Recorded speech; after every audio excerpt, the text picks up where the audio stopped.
খাওয়ার পরে গ্যাস অম্বল কি আপনার নিত্যদিনের সঙ্গী? তাহলে আজ থেকে শুরু করতে পারেন এই পাতাটি খাওয়া। শরীর থেকে বেরিয়ে যাবে সমস্ত টক্সিন এবং স্নায়ু শিথিল হবে।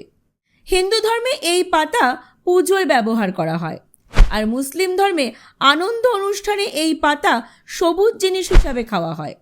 এই পাতা যুগ যুগ ধরে তার গুরুত্ব বজায় রেখেছে। রাজা মহারাজাদের সময় খাওয়ার পর পান খাওয়ার চল ছিল, যা আজও বজায় রয়েছে। পান পাতা যদি খাওয়ার পর চিবিয়ে খাওয়া যায় তাহলে হজমের ক্ষেত্রে অত্যন্ত সহায়তা করে। এই ছোট পাতাটি যদি খয়ের চুন, মৌরি এবং সুপারি দিয়ে খাওয়া হয় তাহলে হজমের জন্য একটি দুর্দান্ত ওষুধ হিসাবে কাজ করে। এই পাতার এতটাই শক্তি যে নিউরোলজিক্যাল সমস্যা দূর করতেও সহায়তা করে থাকে। পান পাতা ক্ষারীয় প্রকৃতির, হজমকে উন্নত করার পাশাপাশি এটি শরীরে থাকা অ্যাসিডিক বিষ নিষ্ক্রিয় করে। এই পাতার মধ্যে এতটা শক্তি আছে যে এটি সাপের বিষকেও নিষ্ক্রিয় করতে পারে।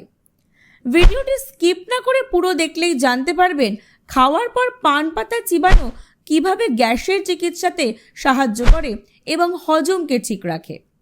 স্নায়ুর জড়তার চিকিৎসায় পান পাতা নিউরোলজিক্যাল সমস্যার চিকিৎসা করে।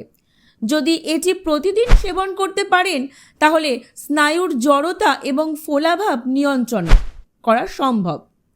নিউরোলজিক্যাল জটিলতা দূর করার এটি একটি রামবাণ চিকিৎসা। এই সামান্য পাতাটি আপনার চিন্তা এবং বোঝাকে উন্নত করবে এবং নিউরোলজিক্যাল সিস্টেমকে সুস্থ রাখবে। খাওয়ার পর পান খেলে হজমের ওপর ঠিক কতটা প্রভাব পড়ে? খাওয়ার পর যদি পান পাতা খান তাহলে হজমের উন্নতি হবে।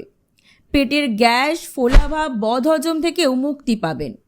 যাদের খাওয়ার পর পেট ভারী থাকে তারা খাওয়ার পর যদি পান চিবিয়ে খান তাহলে পেটের সমস্ত গ্যাস বেরিয়ে যাবে এবং পেটের ভারী ভাব দূর হবে। হজম সংক্রান্ত সমস্যার সমাধানে পান পাতা কিন্তু একটি অব্যর্থ ওষুধ। খাওয়ার পর পান সেবন করলে এনজাইমগুলোকে উদ্দীপ্ত করতে সাহায্য করবে, যার ফলে হজম হবে খুব তাড়াতাড়ি। পান পাতায় ট্যানিন, ফ্ল্যাভোনয়েড এবং অ্যান্টিঅক্সিডেন্টের মতো উপাদান রয়েছে যা হজম প্রক্রিয়াকে উদ্দীপ্ত করে। এটি হজম এনজাইমগুলোর সক্রিয়তা বাড়াতে সাহায্য করে, যার ফলে খাবার দ্রুত এবং সঠিকভাবে হজম হতে পারে। ভিডিওটি ভালো লাগলে অবশ্যই লাইক এবং শেয়ার করবেন, পাশাপাশি চ্যানেলটিকে ফলো করবেন।